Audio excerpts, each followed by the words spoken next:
अरे आंटी जी, हम आए होते हुए आप क्यों लेकर जा रही? हमें दे दीजिए, हम लेकर अरे जाएंगे। नहीं ना, मैंने खुद जाके देखना है आखिर होता क्या है उनकी क्लास में।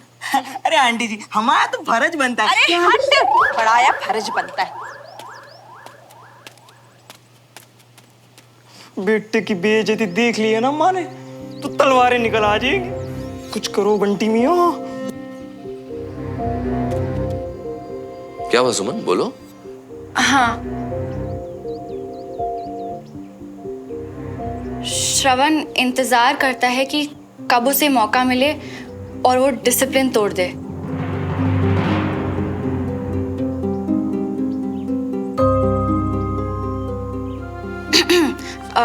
डरपोक, जरा जरा सी बात पे झूठ बोल के बच निकलता है।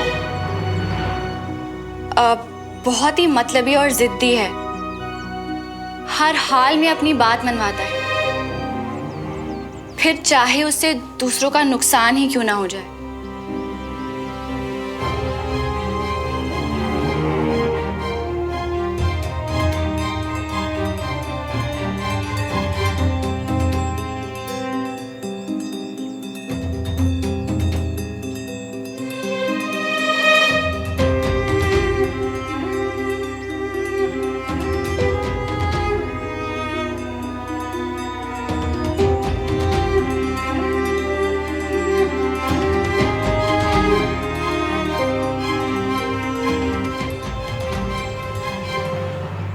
ये सब मैं पहले सोचता था,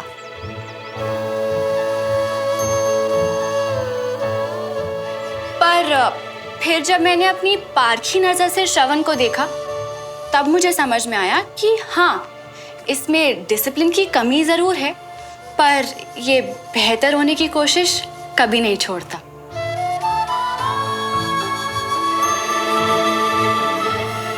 डरपोक है, डरता है कि कभी किसी का दिल ना दुखा दे,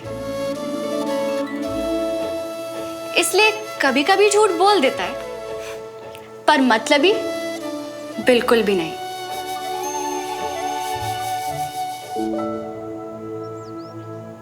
अरे रुको ना अनीश, बोल रही है ना सुमन, कंप्लीट करने दो। इतना अच्छा और सही लिखा है तुमने। हाँ, जिद्दी है पर अच्छाई के लिए। जो ठान ले उसे पूरा करने में अपनी जान लगा देता है, अपने मम्मी पापा के लिए और दोस्तों के लिए ये कुछ भी कर सकता है।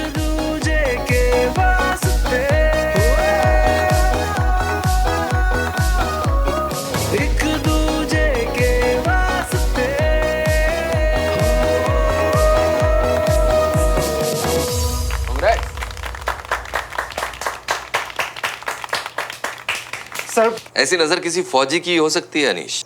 तुमने अब तक दूसरे में जो देखा उससे ज्यादा जान लिया उसके बारे में। शाबाश, वेरी गुड। और तुमने ये जो कन्फेस किया कि तुम अब तक जो सोच रहे थे उसके बारे में वो गलत था, इसके लिए तुम्हें मिलते हैं 10 में से 10 पॉइंट।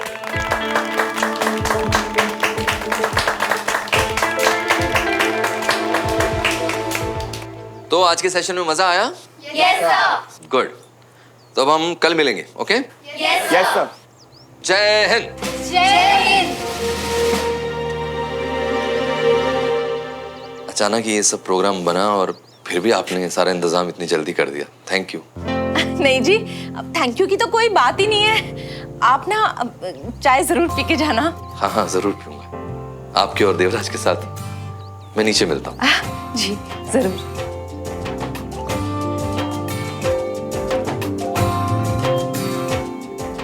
और आप सब भी नाश्ता करके जाइएगा, हाँ? कोई भी खाली पेट नहीं जाएगा यहाँ से।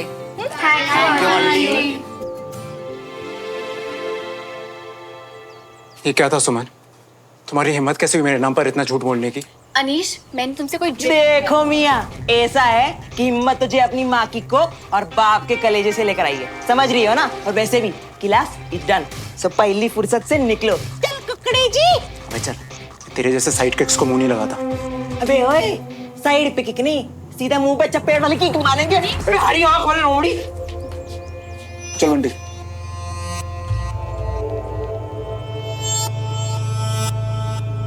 मुझे जवाब चाहिए सुमन, और वो भी अभी। हमेशा सच बोलने वाली सुमन ने आज झूठ क्यों बोला? मैंने तुमसे कोई झूठ नहीं बोला, बस तुम्हारा अधूरा सच पूरा किया। किसी भी इंसान में सिर्फ बुराइयां नहीं होती, तो मैंने बस उसकी अच्छाइयां बता दी जो शायद तुम लिखना भूल गए।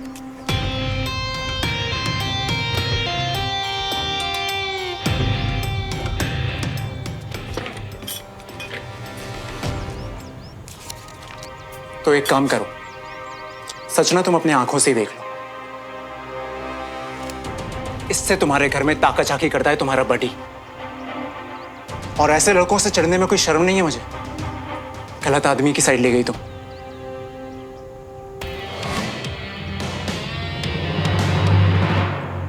अबे पता है मुझे तू मेरे साथ है, फिर बीच में कूदने की क्या जरूरत थी?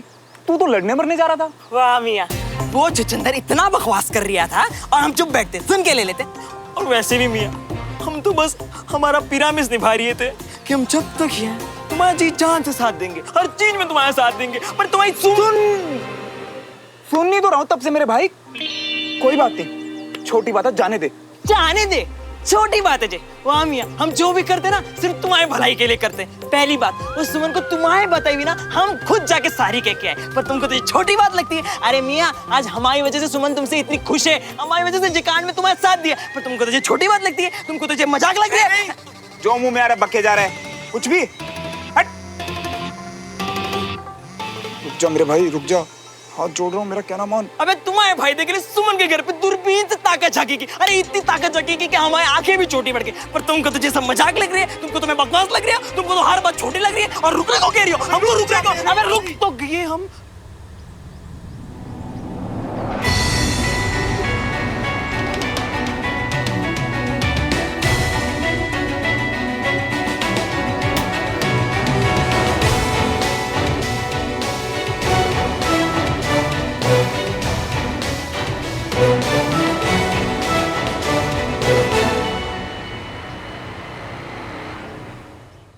बस आपकी क्लासेस हमारे यहाँ कामयाब रही, हमें और क्या चाहिए।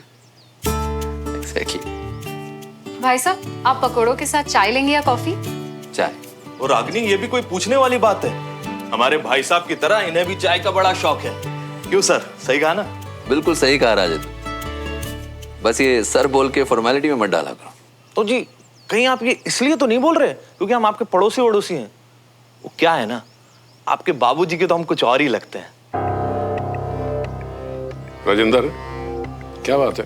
भाई साहब, बताया तो था आपको, इनके बाबूजी की नजरों में हम बदतमीज किस्म के, गंदगी में रहने वाले, न जाने कहां से मुंह उठा के आए हुए लगते हैं।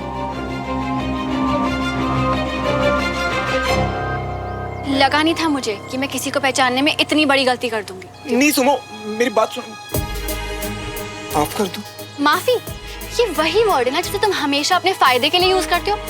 बोल कैसे दिया तुमने कि बंटी से माफी तुमने बुलवाई थी? सर भी गिल्ट नहीं हुआ तुम्हें? नहीं, वो तो तुम्हें लगा कि मैंने बोला, और जब तुमने सामने से बोला तो मैं मना नहीं कर पाया। मुझे लगा कि एक्चुअली में। ओ, तो एक्चुअली में तो गलती मेरी है, राइट? नहीं। और ये भी मेरी गलती होगी कि मैं वहां रहती हूँ और तुम अपने फायदे के लिए हमारी जासूसी करवाते हो। कभी सोचा नहीं था मैंने कि मुझे अनीश की बातें सही और तुम गलत हो। ठीक लिखा था उसमें, तुम झूठे हो, मतलबी हो और बहुत बहुत गलत हो। पर मैं कोई बात नहीं। अगर पापा ने ऐसा कुछ बोल दिया है तो मैं उसके लिए माफी मांगता हूँ।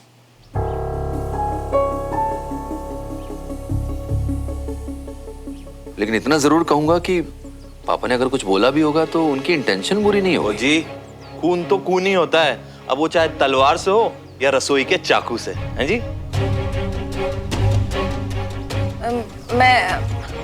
मैं पकौड़े लेके आती हूँ। हाँ। राजेंद्र, मुझे लगता है तुम्हें कुछ गलतफहमी हुई है। मुझे बताओ, मैं मदद करता हूँ। और ना जी, मदद की जरूरत हमें नहीं है, मदद की जरूरत तो आपके बाबूजी को है। राजेंद्र, मतलब क्या है तुम्हारा? देखिए ना जी, 100 बातों की एक बात, ये ना उम्र ही कुछ ऐसी है।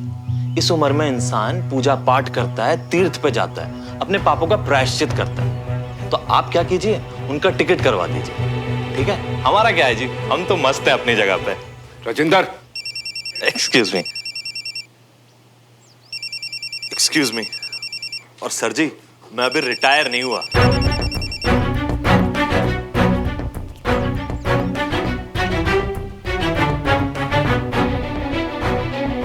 तुम अभी तक यहीं हो?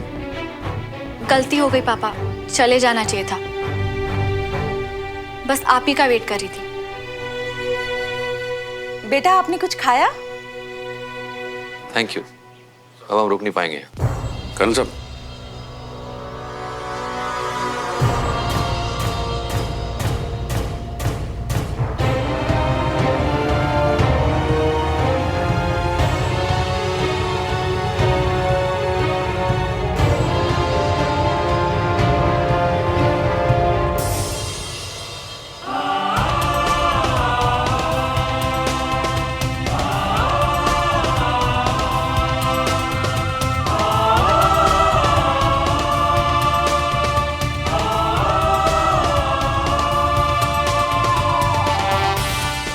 राजेंद्र बेवकूफ।